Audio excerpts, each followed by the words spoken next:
ये इस न्यूमेरिकल को करने से पहले एग्जाम्पल 9.1 को करने से दो फॉर्मूला अभी तक हम लोग को याद रखना है, जो कि इसके फर्स्ट लेक्चर में हम लोग कंप्लीट किए थे। First formula is F equal to R by 2 और सेकेंड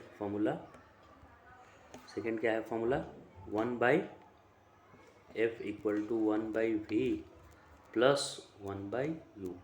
ये सेकेंड फार्मूला को मिरर फार्मूला और ये फर्स्ट फोकल लेंथ और रेडियस ऑफ कर्वेचर में रिलेशन है। और एक मैग्निफिकेशन का भी फार्मूला सीखे थे हम लोग, M equal to height of image upon height of object, और इसका फार्मूला आया था minus of V upon U। हाँ, तो फर्स्ट न्यूमेरिकल में है 9.1 में, suppose that the lower half of convex mirror reflecting surface is covered with opaque material. मतलब किसी मिरर के, कॉन्केव मिरर के लोअर हाफ को मुझे क्या कर देना है, रिफ्लेक्टिंग सरफेस को कवर कर देना है या ब्लैक पेंट कर देना है, ये भी समझ सकते हैं। ठीक है, कॉन्केव मिरर है और इसके लोअर हाफ को, मतलब नीचे के हाफ पोर्शन को, इतने को या तो ब्लैक पेंट कर देना है या कवर कर देना है। तो what effect will this have on the image of object placed in front of it. तो इसके सामने ऑब्जेक्ट अगर रखा जाए तो उसके इमेज पे क्या फ़र्क पड़ेगा। तो इमेज फॉर्मेशन के लिए देखिए, इमेज फॉर्मेशन के लिए मुझे यहाँ से मिनिमम कितने रेज चाहिए, दो, जिसके कॉमन पॉइंट ऑफ इंटरसेक्शन पे इमेज बनता है। तो एक इंसिडेंट रे ये आया और ये आफ्टर रिफ्लेक्शन फोकस से पास करेगा, और दूसरा रिफ्लेक्टेड रे अगर मिरर के सेंटर पे यहाँ आया, सेंटर पे, तो ये angle of incidence equal to angle of reflection law को फॉलो करते हुए, और फर्स्ट इधर फोकस है और सेकेंड इधर आके और यहाँ इमेज बना देगा, यहाँ पे इंटरसेक्शन पॉइंट पे, राइट। तो ये लोअर हाफ को कवर करने से कोई फ़र्क नहीं पड़ा, मुझे पूरा इमेज दिखेगा। तो सिर्फ क्या फ़र्क पड़ेगा कि इमेज की इंटेंसिटी कम हो जाएगी, क्योंकि एक्चुअल में तो इमेज फॉर्मेशन के लिए बहुत सारे रेज से इमेज बनता है। इस पॉइंट से दो ही रे नहीं जा रहा होगा, बहुत सारा रे जा रहा होगा मिरर के पास, लेकिन फिर भी मेरा कंप्लीट इमेज यहाँ बन जाएगा, सिर्फ उसकी इंटेंसिटी कम रहेगी इमेज की, अदरवाइज वो फुल इमेज दिखेगा। तो सॉल्यूशन में भी लिखा है, you may think that the image will now shows only half of the object, but taking the laws of reflection to be true for all point of the remaining part of mirror, the image will be that of the whole object, पूरे object का image बनेगा। However, as the area of reflecting surface has been reduced, the intensity of image will be low। ठीक है, intensity सिर्फ decrease करेगा image का, मतलब brightness कम रहेगा। तो फर्स्ट इसमें पॉइंट है 9.2 वाले में कि हम लोग को याद रखना है कि कहाँ पे ऑब्जेक्ट रखने पे इमेज कहाँ पे बनेगा, ये याद रखना है। तो एक आपको सबसे पहले यहाँ पे बना लेना है एक कॉलम, एक फर्स्ट कॉलम में लिखना है U और सेकेंड कॉलम में लिखेंगे V, मतलब कहाँ पे ऑब्जेक्ट रखने पे कहाँ पे इमेज बनेगा ये, और उस इमेज का मैग्निफिकेशन क्या होगा, ये तीनों लिखेंगे। तो फर्स्ट में लिखिए when u equal to minus infinite u v और मैग्निफिकेशन, u की वैल्यू जब माइनस इन्फिनिटी पे होगी, मतलब ये मिरर से, ये जो मिरर दिख रहा है इससे बहुत ज़्यादा दूर होगा, बहुत ज़्यादा मिरर से डिस्टेंस पे होगा इस मिरर से। तो इमेज बनता है फोकस पे, इमेज कहाँ पे बन जाएगा, एट फोकस। और ये रियल इमेज बनेगा तो इधर लिखेंगे रियल इमेज बनेगा, और मैग्निफिकेशन फोकस पे बना और इसका मैग्निफिकेशन फार लेस देन 1, बहुत छोटा इमेज बनता है। जैसे सन का इमेज या स्टार को अगर देखा जाए मिरर से तो बहुत छोटा बनेगा उसके साइज के कंपैरिजन में। फिर अगर U के बाद दूसरा लोकेशन क्या आएगा, U और R के रेडियस ऑफ कर्वेचर के बीच आएगा सेकेंड, ये सी जहाँ पे लिखा है ना, सी, यही रेडियस ऑफ कर्वेचर के इक्वल है, पोल से लेकर और सी तक का डिस्टेंस, राइट। ये पोल और ये सी। तो अगर ऑब्जेक्ट यहाँ पे हो जाए, सी से थोड़ा दूर रहे लेकिन इन्फिनिटी पे नहीं रहे, बिटवीन इन्फिनिटी एंड सी, तब उसका इमेज कहाँ पे बनता है, तो between C and F. Image कहाँ पे बनेगा, बिटवीन सी एंड एफ। अगर ऑब्जेक्ट सी से इधर दूर है लेकिन इन्फिनिटी से पास है, तो इमेज सी और एफ के बीच में कहीं बनता है, ये भी पता चल गया। और एट सी आ जाने पे, अगर ऑब्जेक्ट एट सी आ जाए, यहीं पे ऑब्जेक्ट को रख दिया जाए सेंटर ऑफ कर्वेचर पे, तो उसका इमेज भी जस्ट उसके नीचे बन जाता है, उसका इमेज भी जस्ट उसके नीचे बन जाता है। तो ये जो मोबाइल यहाँ पे रखा हुआ है प्रिंसिपल एक्सिस के ऊपर, उसमें से सी बी पार्ट का इमेज वहीं बन जाएगा, सी बी जहाँ है ना उसके जस्ट नीचे ही बन जाएगा सी बी डैश। और इसका साइज इक्वल साइज होता है, सी पे ऑब्जेक्ट रखने पे इक्वल साइज का मिलता है, तो यहाँ पे इक्वल साइज रहेगा। अब देखिए, जैसे इन्फिनिटी पे था तो पॉइंट साइज का बना था, तो इन्फिनिटी से जैसे जैसे क्लोज आते हैं हम लोग, तो इमेज का साइज बढ़ते रहता है, इमेज का साइज बढ़ता है, ठीक। क्योंकि जब इन्फिनिटी पे थे तो एकदम पॉइंट साइज का मिला था, तो और पास आएंगे तो साइज थोड़ा बढ़ता है, तभी तो सी पे आके इक्वल साइज का बन जाता है, सी पे इक्वल साइज का। अब सी से और ज़्यादा पास ऑब्जेक्ट को लाएंगे, मतलब यहाँ पे मान लेते हैं आ गए ऐसे, तो ये सी के बियॉन्ड बनेगा, मैग्नीफाइड भी बनेगा, मतलब साइज उसका बड़ा हो जाएगा, ठीक है।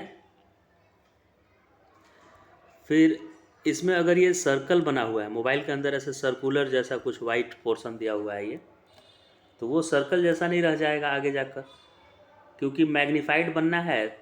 मैग्नीफाइड बनने का क्या मतलब है कि उसका ज़्यादा, ये वाला डायामीटर ज़्यादा हो जाएगा सर्कल का, ये इतना हाइट का था तो इससे ज़्यादा हाइट का बनेगा, है कि नहीं। तो इसीलिए वो इलिप्स जैसा इधर दिखने लगा, ऐसे इलिप्स जैसा दिखने लगा, क्योंकि मैग्नीफाइड बनना है तो इसका डायमीटर जितना है उससे और ज़्यादा डायमीटर का बनेगा इधर, तो वो सर्कल नहीं रह जाएगा, ठीक है।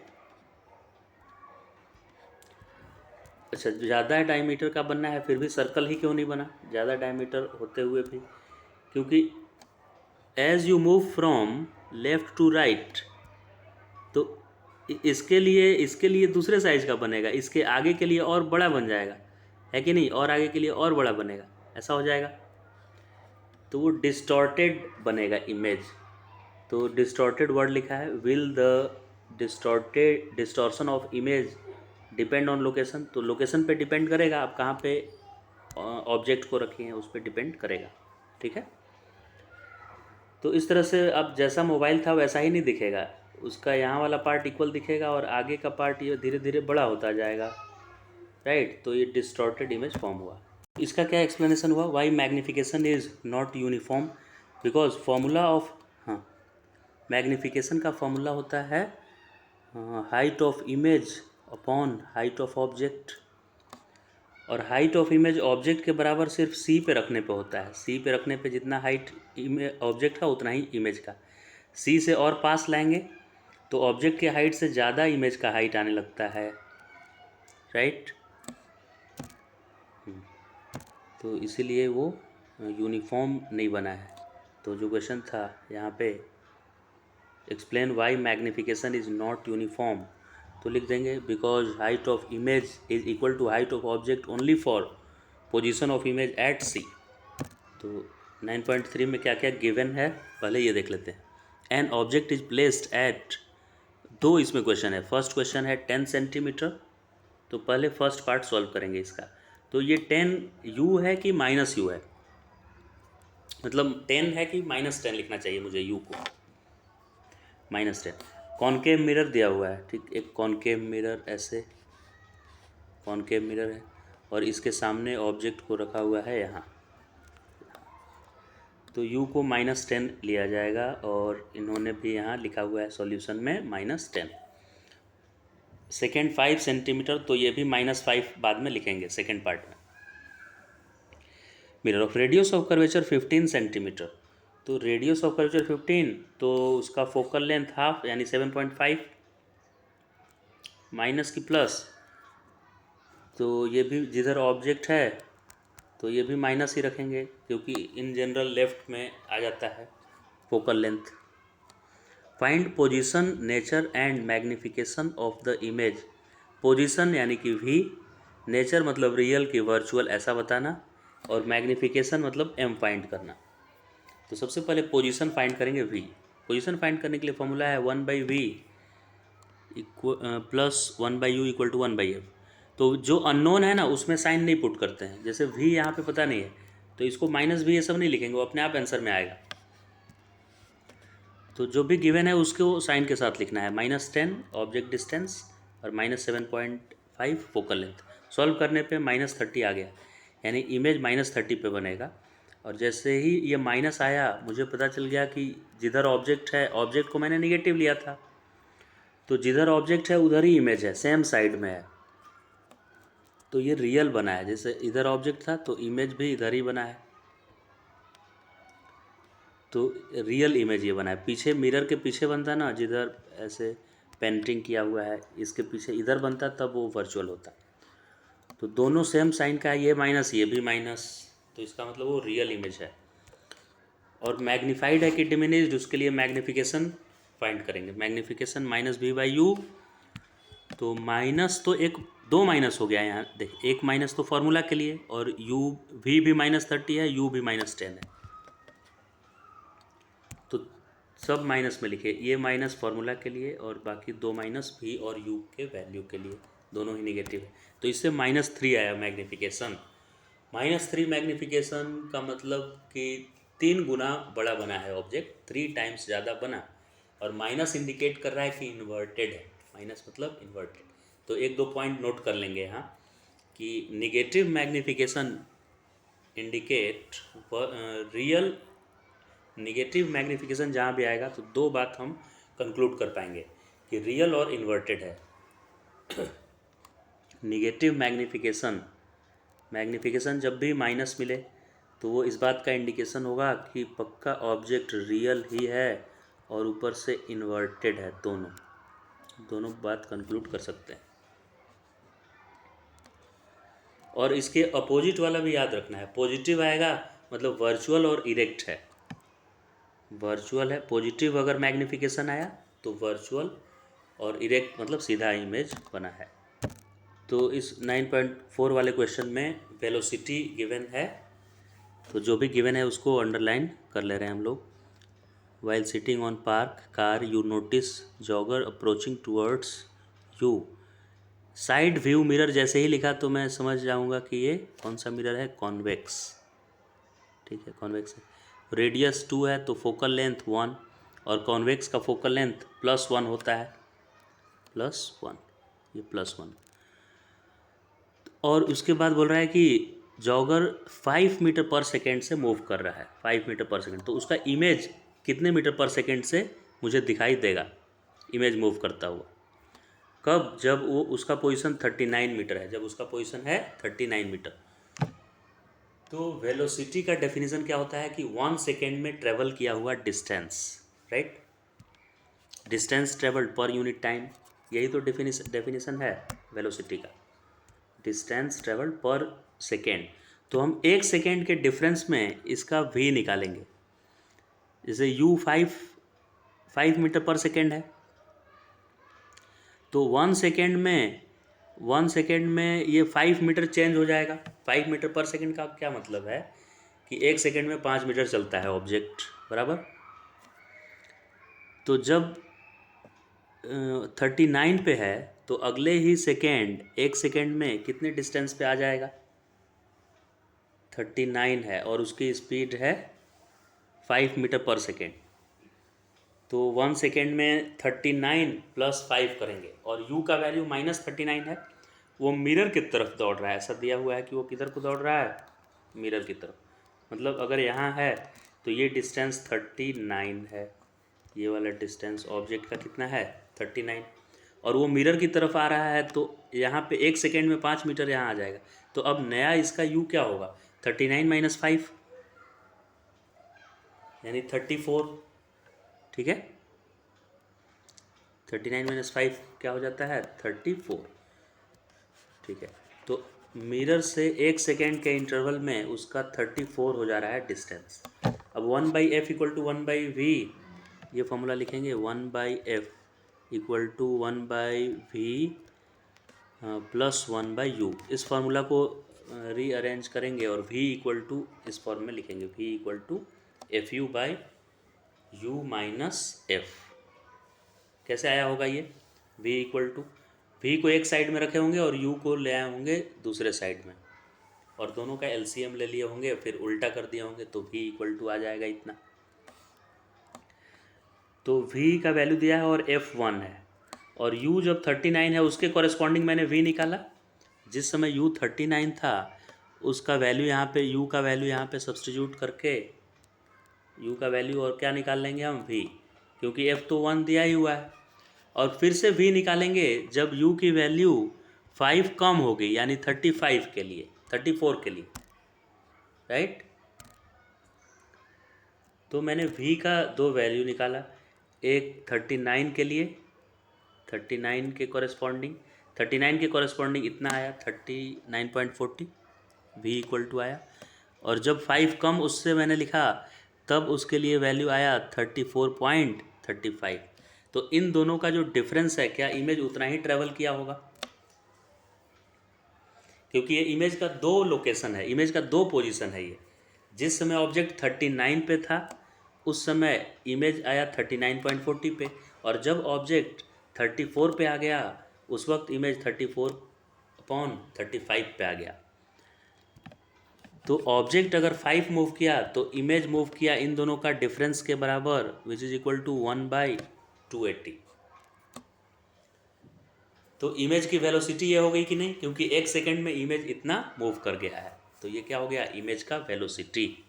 ठीक है, क्योंकि वेलोसिटी होता है कि 1 सेकेंड में डिस्टेंस ट्रेवल्ड, तो इमेज ने 1 सेकेंड में इतना डिस्टेंस ट्रेवल कर लिया, 1/280। अभी इस तरह से इसमें 3 डिफरेंट क्वेश्चंस दिए हुए हैं, 39 के लिए, और फिर किसके लिए है? 29 के लिए। तो 29 के लिए भी एक बार v निकालेंगे और एक बार 29 में से 5 कम कर लेंगे और उसके लिए v निकालेंगे। उन दोनों v के बीच का जो डिफरेंस होगा वही इमेज का वेलोसिटी होगा। ठीक है, इसी तरह से 19 और 9 के लिए भी कर लेंगे सॉल्व। तो refraction is a phenomena in which when light passes through one medium to another medium, it bend from its straight line path, right, either towards normal or away from normal। तो अगर rare से denser medium में जा रहा है तो towards normal आ जाता है, और डेंसर से रेयर मीडियम की तरफ जा रहा है तो अवे फ्रॉम नॉर्मल चला जाता है लाइट। एक मीडियम से दूसरे मीडियम में, मतलब एयर से वाटर में एंटर किया या वाटर से ग्लास में गया, तो वो स्ट्रेट लाइन में नहीं जाकर वो अपने स्ट्रेट लाइन वाले पाथ से बेंड कर जाता है। इस फेनोमेना को ही रिफ्रैक्शन कहते हैं। तो इस डायग्राम में दो फेनोमेना को एक साथ दिखाया है। ये इंसिडेंट रे आया यहाँ पे, तो उसका कुछ पार्ट रिफ्लेक्ट किया इधर की तरफ और कुछ पार्ट रिफ्रैक्ट किया। जो उसी मीडियम में लौट कर चला जाता है उसको रिफ्लेक्शन बोलते हैं, उस फेनोमेना को। और दूसरे मीडियम में ऐसे आता है उसको रिफ्रैक्शन बोलते हैं, एक मीडियम से दूसरे मीडियम में जब एंटर करता है। तो रिफ्रैक्शन के टाइम में ये स्ट्रेट लाइन में ऐसे नहीं आया, स्ट्रेट लाइन में नहीं आया, वो थोड़ा नॉर्मल के क्लोज आ गया है। देखिए, अगर ये नहीं होता ग्लास स्लैब तो ये सीधे ऐसे आ जाता, सीधा ऐसे आता ना, और ग्लास स्लैब के कारण ये ऐसे नॉर्मल की तरफ बेंड हो गया। तो डेंसर में जाएगा तो टुवर्ड्स नॉर्मल आ जाता है, याद रहेगा। रेयर से डेंसर की तरफ आता है तो ये नॉर्मल है ना, ये सीधे नहीं जाके नॉर्मल की तरफ अट्रैक्ट हो जाता है, ये सीधे नहीं जाके नॉर्मल की तरफ ऐसे आ जाएगा। ओके, जैसे लॉ ऑफ रिफ्लेक्शन था वैसे ही रिफ्रैक्शन का भी दो लॉ है, जिसमें फर्स्ट तो कॉमन है, द इंसिडेंट रे फर्स्ट दोनों में कॉमन है, रिफ्लेक्शन में भी था और रिफ्रैक्शन में भी था। ये फर्स्ट वाला क्या है? The incident ray, the refracted ray. Reflection में रिफ्लेक्टेड रे था, यहाँ पे क्या है? Refracted ray. And normal to the interface at the point of incidence all lie in the same plane. सब सेम प्लेन में तीनों होता है। तो यहाँ एक वाइट ये प्लेन बनाया है वाइट पेपर से ऐसे, जैसे जेरोक्स मशीन रहता है ना, उसमें पेपर लगाया हुआ रहता है ऐसे ऐसे। तो इसमें ये प्लेन एक है, तो लाइट अगर इस प्लेन में आया है तो रिफ्लेक्ट करने के बाद भी इसी प्लेन में जाएगा, और जो रिफ्रैक्ट करता है ना वो इसी पेपर के प्लेन में ही रहता है। रिफ्रैक्ट करने वाला लाइट भी उसी प्लेन में रहेगा, सेम प्लेन में रहेगा। 3 डायमेंशन में वो मूव नहीं करता है, प्लेन में रहता है। और सेकेंड, रिफ्लेक्शन के लिए तो सेकेंड लॉ था I=R, सिंपल। लेकिन रिफ्रैक्शन के लिए सेकेंड लॉ ऑफ रिफ्रैक्शन को स्नेल्स लॉ भी बोलते हैं। सेकेंड लॉ ऑफ रिफ्रैक्शन का एक और उसको क्या बोला जाता है, स्नेल्स लॉ। नीचे लिखा भी होगा वो, स्नेल्स लॉ भी कहते हैं। और ये क्या है, इसका स्टेटमेंट क्या है, क्या बताया है स्नेल्स लॉ में? इसने बताया है इस लॉ में, सेकेंड लॉ में, हाँ, sine of angle of incidence to sine of angle of refraction का रेशियो एक कांस्टेंट होगा। साइन मतलब sine theta cos theta, angle of incident I है, तो इस एंगल को I/R से उसको मतलब नहीं है, साइन आई लेना है, साइन लगा कर लेना है। इंसिडेंट एंगल आई है तो उसमें साइन लगा दीजिए, साइन आई। और एंगल ऑफ रिफ्रैक्शन आर है तो उसमें भी साइन लगा दिए, तो इसका रेशियो एक कांस्टेंट आता है। और वो कांस्टेंट क्या आता है, उसको बोलते हैं रिफ्रैक्टिव इंडेक्स। जो कांस्टेंट आता है उसको क्या बोलते हैं, refractive index of second medium with respect to first medium, और उसका सिंबल है N/1, N/1। तो N/1 को क्या हम लोग पढ़ेंगे, इसको अब अभी लिखना है आपको, क्योंकि N/1 को डिफरेंट डिफरेंट बुक में अलग अलग वे में लिखा रहता है। कभी ये 2 को बेस में रहेगा ऐसे, और 1 को साइड में, जो कि इस बुक में लिखा है। दूसरी जगह N/1 ऐसे भी रह सकता है, 2 यहाँ 1 यहाँ, या N/2 यहाँ 1 यहाँ रह सकता है, या 2 1, बहुत सारे डिफरेंट डिफरेंट वे में रह सकता है। इन सबको एक ही चीज़ पढ़ेंगे, N/1, ये सबको एक ही पढ़ेंगे, refractive index of second medium with respect to first medium. इतने सारे सिंबल हैं, मतलब जो बेस में है ना, यहाँ ये मेन है, यहाँ पे इसको पहले पढ़ना है, और 1 कहीं भी रख दे वो, राइट।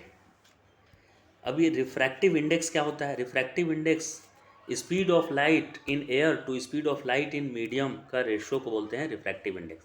जैसे अगर रिफ्रैक्टिव इंडेक्स मुझे ग्लास का जानना है, ग्लास का रिफ्रैक्टिव इंडेक्स क्या है, तो simply speed of light air में लिख दीजिए और उसको डिवाइड कर दीजिए speed of light in glass से। तो अभी लिखेंगे definition, refractive index equal to speed of light in air, refractive index equal to speed of light in air divided by speed of light in medium. अगर glass का refractive index चाहिए तो glass से divide करेंगे, water का refractive index चाहिए तो air में लाइट की स्पीड को डिवाइड करेंगे speed of light in water से। वाटर का रिफ्रैक्टिव इंडेक्स तो एयर में लाइट का स्पीड डिवाइडेड बाय वाटर में लाइट का स्पीड। तो ये स्पीड का रेशियो है, तो क्या यूनिट लेस होगा, क्योंकि न्यूमरेटर में भी स्पीड, डिनोमिनेटर में भी स्पीड ही है।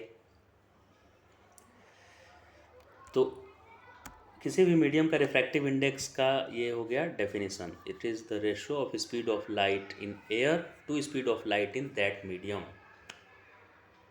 अभी रिफ्रैक्टिव इंडेक्स ऑफ ग्लास 3/2 याद है हम लोग को, कि रिफ्रैक्टिव इंडेक्स ग्लास का गिवन होता है 3/2, और एयर का रिफ्रैक्टिव इंडेक्स याद रखना है 1। 3 रिफ्रैक्टिव इंडेक्स हम लोग याद रखेंगे, ग्लास का 3/2, एयर का 1, और वाटर का 4/3, वाटर का 4/3। 3 रिफ्रैक्टिव इंडेक्स नोट कर लीजिए, क्योंकि इसी तीनों के बारे में आएगा। अगर कोई इसके अलावा रिफ्रैक्टिव इंडेक्स आया तो उसका वैल्यू गिवन होगा, लेकिन ये 3 याद रखना है, वाटर का 4/3, ग्लास का 3/2 और एयर का 1। एयर का 1 इसलिए हो गया क्योंकि इसमें न्यूमरेटर में भी एयर रहेगा, डिनोमिनेटर में भी एयर ही रहेगा। रिफ्रैक्टिव इंडेक्स का फॉर्मूला होता है speed of light in air to speed of light in medium, तो एयर वाले मीडियम के लिए नीचे भी एयर ही लिखना पड़ेगा ना, तो ये स्पीड से स्पीड कैंसिल होके 1 आएगा। Okay, numerical, if refractive index of glass, एक न्यूमेरिकल है, if refractive index of glass is 3/2 then find speed of light in glass. Glass में लाइट का स्पीड क्या होगा, तो फॉर्मूला हम लोग अभी सीखे कि रिफ्रैक्टिव इंडेक्स ग्लास का होता है speed of light in air upon speed of light in glass, है कि नहीं? रिफ्रैक्टिव इंडेक्स ऑफ ग्लास का फॉर्मूला। अभी इन तीन क्वांटिटीज़ में दो गिवन है। एक तो एन जी का वैल्यू दिया है 3/2, रिफ्रैक्टिव इंडेक्स ऑफ ग्लास का वैल्यू है 3/2। Speed of light in air याद रखना है हम लोग को 3 × 10⁸ होता है, 3 × 10⁸। अभी चैप्टर के फर्स्ट में ही स्टार्टिंग में ही हम लोग पढ़े थे ना चैप्टर के, लाइट का स्पीड 3 × 10⁸ और वेवलेंथ 400 से 750 नैनोमीटर। तो 3 × 10⁸ हो गया। और नीचे स्पीड इन ग्लास फाइंड करना है, स्पीड इन ग्लास ये अननोन है, तो ये 3 से 3 कैंसिल हो गया। सो Vg = 2 × 10⁸ आ जाएगा, है कि नहीं? तो यानी कि ग्लास में लाइट स्लो मूव करता है एयर के कंपैरिजन में। एयर में तो 3 × 10⁸ मीटर पर सेकेंड से, लेकिन ग्लास में ओनली 2 × 10⁸ मीटर पर सेकेंड से मूव करता है लाइट।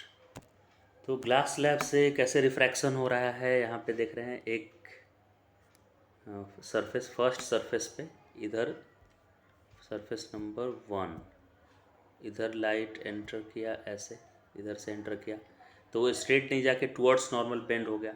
ऐसे स्ट्रेट जाना चाहिए था लेकिन टुवर्ड्स नॉर्मल बेंड हो गया क्योंकि अंदर डेंसर मीडियम था। फिर अंदर से जब बाहर लाइट निकल रहा था तो फिर अंदर डेंसर था और बाहर रेयर, इसीलिए इस बार अवे फ्रॉम सेंटर जाना है इसको। तो ये सीधा सीधा ऐसे नहीं जाकर, देखिए नॉर्मल यहाँ था तो नॉर्मल की तरफ बेंड नहीं हुआ, ये स्ट्रेट लाइन पाथ ये था इसका और नॉर्मल ये, तो ये टुवर्ड्स नॉर्मल नहीं आया, नॉर्मल से दूर चला गया इस रे की तरफ इधर, तो ये नॉर्मल से अवे हो गया कि नहीं? तो डेंसर से रेयर आते समय अवे फ्रॉम नॉर्मल गया यहाँ पे। तो लैटरल शिफ्ट क्या होता है कि एकदम फर्स्ट फेस पे जो लाइट आ रहा था ना पहले वाले सरफेस पे, उसको एकदम स्ट्रेट आगे बढ़ाना है, स्ट्रेट आगे बढ़ाना है पहले सरफेस पे जो आया था लाइट, ऐसा कंसीडर करते हुए कि ग्लास स्लैब है ही नहीं।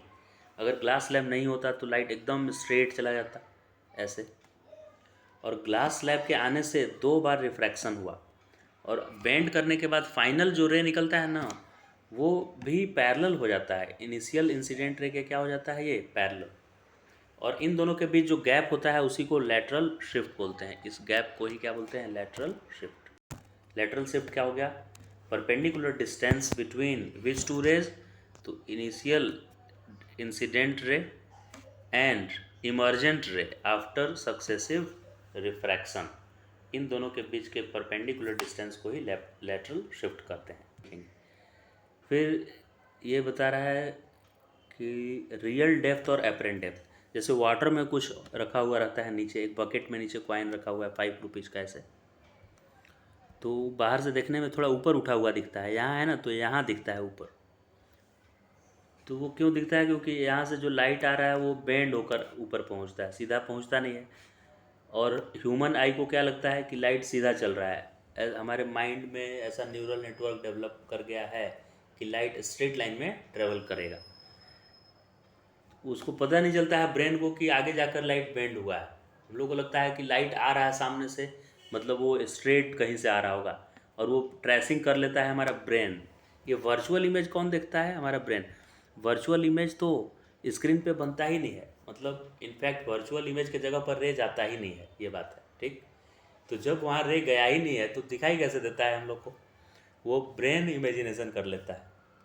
लाइट, ब्रेन को क्या लगता है कि लाइट स्ट्रेट लाइन में ट्रेवल कर रहा है, तो ये डॉटेड लाइन जो बनाया हुआ रहता है ना वो क्या है, इमेजिनेशन ऑफ ब्रेन है। सच में उधर लाइट गया ही नहीं है, वहाँ पे एक स्क्रीन को रखेंगी तो कुछ भी दिखाई नहीं देगा, वहाँ लाइट गया ही नहीं है, वो खाली ये ब्रेन में ऐसा न्यूरल नेटवर्क हमारा डेवलप हो चुका है कि लाइट चलना है स्ट्रेट लाइन में, तो हमारा ब्रेन इसको बैकवर्ड ट्रेसिंग कर लेता है ऐसे।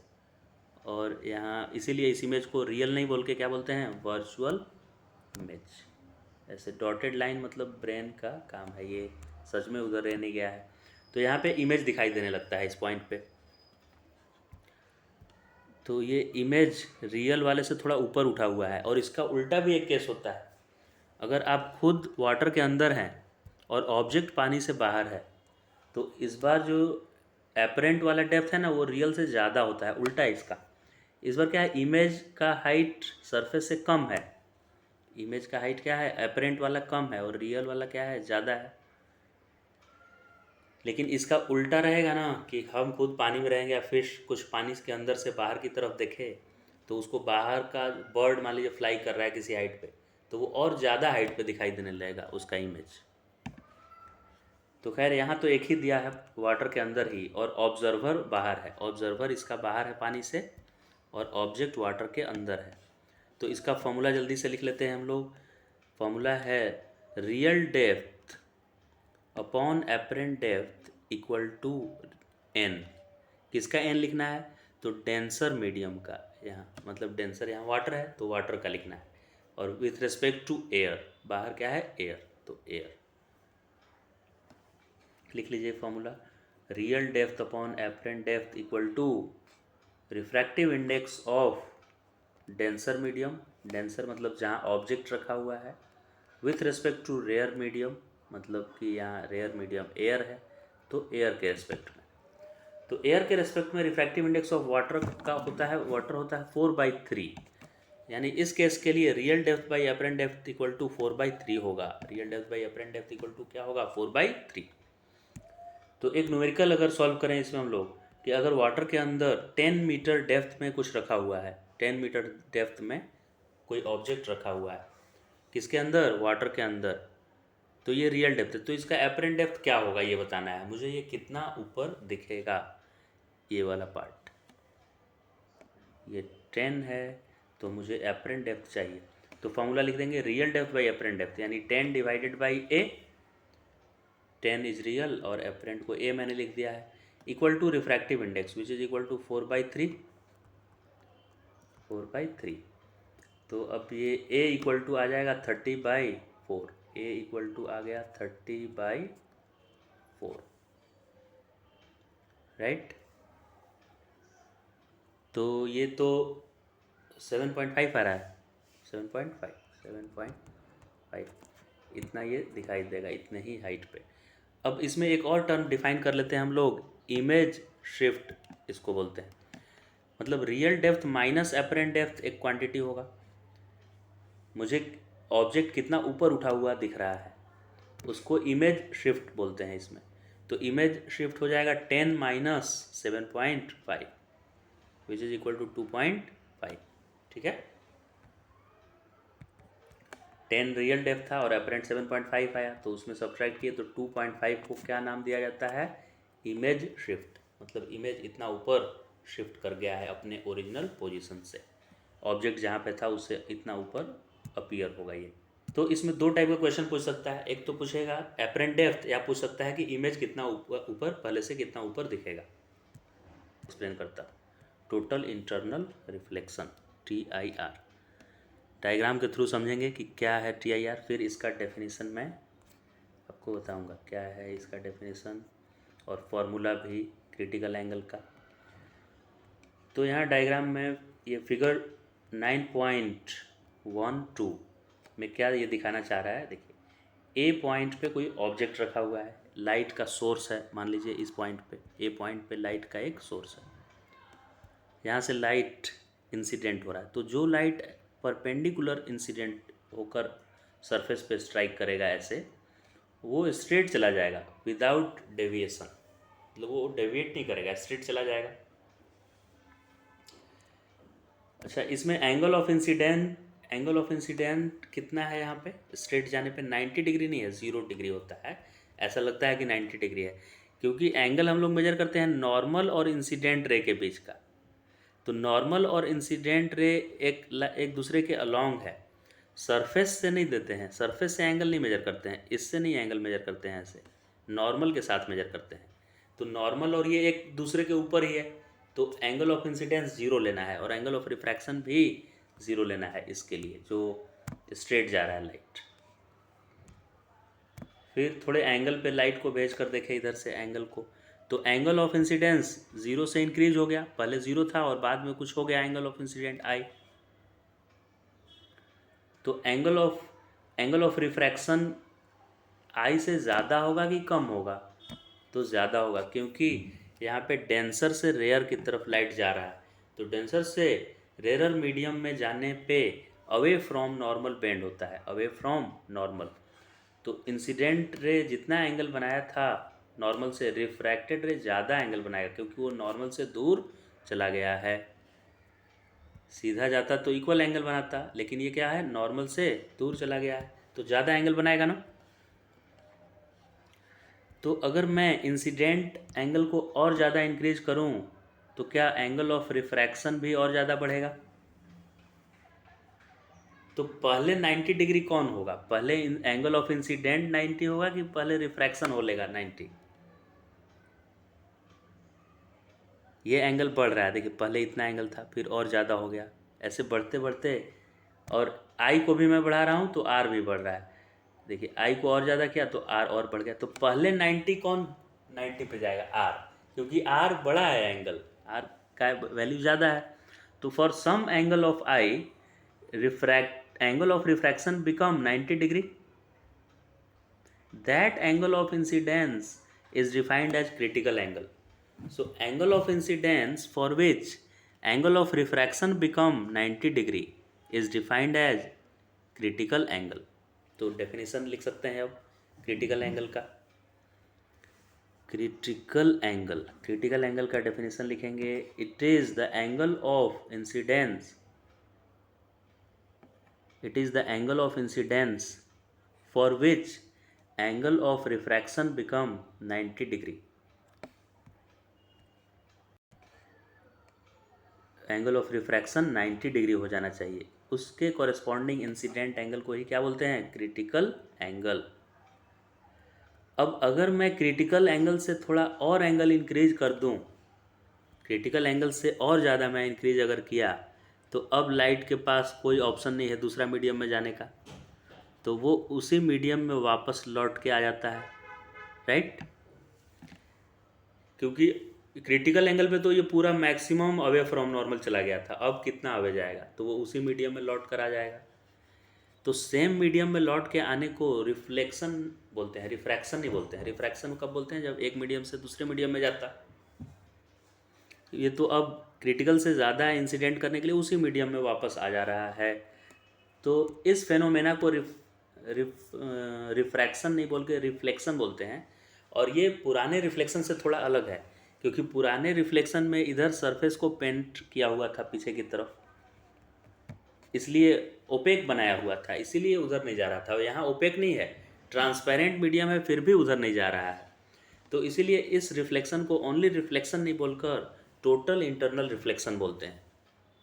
Clear? So if we increase incident angle more than critical angle, if we increase incident angle more than critical angle, then instead of reflection take place. Then instead of refraction, which phenomena take place? Reflection take place, and this type of reflection is known as total internal reflection. Complete हो जाएगा relation between critical angle and refractive index of medium, ये एक formula है, वो करते हैं, right? तो diagram के हेल्प से करेंगे डेरिवेशन इसका। तो जहाँ पे क्रिटिकल एंगल बना हुआ है आईसी, खाली उस डायग्राम को कंसिडर करेंगे, उस रे को कंसिडर करेंगे प्रूव करने के लिए, आईसी वाले को। आईसी कहाँ गया? ये तो इसमें स्नेल्स लॉ लगाते हैं हम, इसको मैंने माना है फर्स्ट मीडियम और बाहर वाले को सेकेंड मीडियम, राइट? अब सेकेंड मीडियम को यहाँ पे एयर लिया हुआ है, और ये मीडियम जो भी है उसको ओनली एन लिखेंगे, इसके रिफ्रैक्टिव इंडेक्स को लिख देंगे एन। या अगर ये वाटर है तो वाटर, ग्लास है तो ग्लास, ठीक? तो स्नेल्स लॉ के अकॉर्डिंग है साइन आई, और आई को क्या मुझे आई सी लिख देना चाहिए, और साइन आर का रेशो, और आर को क्या 90 लिख देना चाहिए, क्योंकि वो आर एंगल वहाँ पे 90 हो गया, इसीलिए तो इसका नाम है critical angle. Angle of incidence ऐसा है जिसके चलते उसने एंगल ऑफ रिफ्रैक्शन को 90 कर दिया है। तो sine I by sine R, I के जगह पर IC लिखे और R के जगह पर 90. This is equal to refractive index of second medium. Here second medium is air, so its refractive index is 1, right? sin A by sin R equal to N2/N1. N2 1 हो गया और N1 क्या हो गया, जो भी मीडियम है, अगर वाटर है तो वाटर लिख देंगे यहाँ NW, और ग्लास है तो ग्लास, जो भी मीडियम है उसका रिफ्रैक्टिव इंडेक्स. तो sin 90 का वैल्यू 1 होता है, तो इस तरह से sin IC का वैल्यू आ गया 1 अपॉन रिफ्रैक्टिव इंडेक्स, है कि नहीं. sin IC का फॉर्मूला आपसे याद रखना है, sin IC equal to 1 by refractive index होता है, 1 by refractive index, sin IC equal to. अब मुझे ये जानना है कि वाटर एयर इंटरफेस के लिए क्रिटिकल एंगल कितना होता है, ऐसा क्वेश्चन आएगा. Find critical angle for light passing from water to air. तो क्रिटिकल एंगल का फॉर्मूला अभी अभी हमने सीखा, sin IC equal to 1 by mu या 1 बाई रिफ्रैक्टिव इंडेक्स. तो हमको अगर जानना है कि वाटर का क्रिटिकल एंगल कितना है, यानी वाटर के अंदर से कितने डिग्री पे हम लाइट को सेंड करें ताकि वो बाहर नहीं निकल पाए, लाइट सरफेस के अलॉन्ग हो जाए, राइट. तो sin IC equal to 1 by refractive index. तो वाटर का रिफ्रैक्टिव इंडेक्स होता है, वाटर का रिफ्रैक्टिव इंडेक्स क्या याद कराए थे आज ही की क्लास में मैंने बताया है, 4/3. तो 1/4/3, तो ये उल्टा हो जाएगा तो 3/4. So IC equal to sine inverse 3/4, sine inverse 3/4. और ये कोई स्टैंडर्ड वैल्यू नहीं है साइन का, इसलिए इनवर्स में ही ऐसे ही रहने देंगे इसको, ठीक है. तो इस तरह से हम किसी भी मीडियम का पता कर सकते हैं कि उस मीडियम में कितने एंगल पे लाइट को सेंड करें कि वो दूसरे बाहर नहीं निकल पाए. ट्रांसपेरेंट है फिर भी बाहर लाइट नहीं निकलेगा उससे, ऐसा एंगल फाइंड कर सकते हैं हम लोग, राइट. तो इस लेक्चर में इतना ही हम लोग रखते हैं. नेक्स्ट लेक्चर में इस पर कुछ न्यूमेरिकल्स करेंगे और आगे के टॉपिक को कवर करेंगे. इस लेक्चर में क्रिटिकल एंगल तक ही रखते हैं, critical angle and total internal reflection.